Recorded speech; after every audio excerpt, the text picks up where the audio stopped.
যে আমরা স্কুলে আমাকে পাস করতে মানে স্কুলেও তো ভালো, দেখো তুমি যদি কম্পিটিটিভের জন্য প্রস্তুতি নাও স্কুলে অটোমেটিক্যালি ভালো রেজাল্ট চলে আসবে, কেমন? ওটা নিয়ে তোমাকে খাটতে হবে না, মাথা ঘামাতে হবে না। কিন্তু মাথার মধ্যে এখানে ঘামাতে হবে যে সেপ্টেম্বর মাসটা আমাদের স্কুলে ফার্স্ট সেমিস্টার পরীক্ষা। তো সেপ্টেম্বরের মধ্যে আমাকে কিন্তু সিলেবাসটা শেষ করতে হবে। সেপ্টেম্বরের মাসে আমাদের মার্চ মাস চলে গিয়েছে, যেটা আমি আগের রুটিন তোমাদের এটা দিয়ে দিয়েছিলাম। মার্চ মাসের মধ্যে আমাদের প্রথম চ্যাপ্টার শেষ করতে হবে। যাদের হয়নি হয়েছে ভেরি গুড, যাদের হয়নি এটা আপাতত বাদ রাখো, পরে দেখা যাবে এটা, যেমন এটা পরে করবো। মে মাসের মধ্যে, এপ্রিল আর মে মাসের মধ্যে আমাদের কাইনেমেটিক্সটা শেষ করতেই হবে। কাইনেমেটিক্স আমাদের কি কি আছে?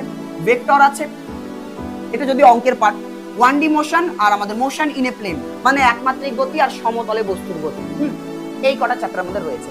এবার এই কটা চ্যাপ্টার আমাদের মে মাসের মধ্যে শেষ করতেই হবে। যারা আমার কাছে অনলাইন টিউশন পড়ছো, তোমাদের জন্য তোমাদের এই স্টাডি প্ল্যানারটা তোমাদেরকে কেন দেখাচ্ছি, তোমরা একটা আইডিয়া পেয়ে যাবে যে এই প্ল্যানার অনুযায়ী কিন্তু আমাদের ক্লাস হবে, যে মে মাসের মধ্যে আমাদের এই চ্যাপ্টারগুলো আমি শেষ করে দেবো, জুন মাসের মধ্যে এগুলো শেষ করে দেবো, এগুলো করে দেবো। আর মাঝে মাঝে পরীক্ষা নিতে থাকবে আগের চ্যাপ্টারগুলোরও, তাহলে চ্যাপ্টারগুলো রিভিশন হতে থাকবে, মাথার মধ্যে থাকবে। হ্যাঁ।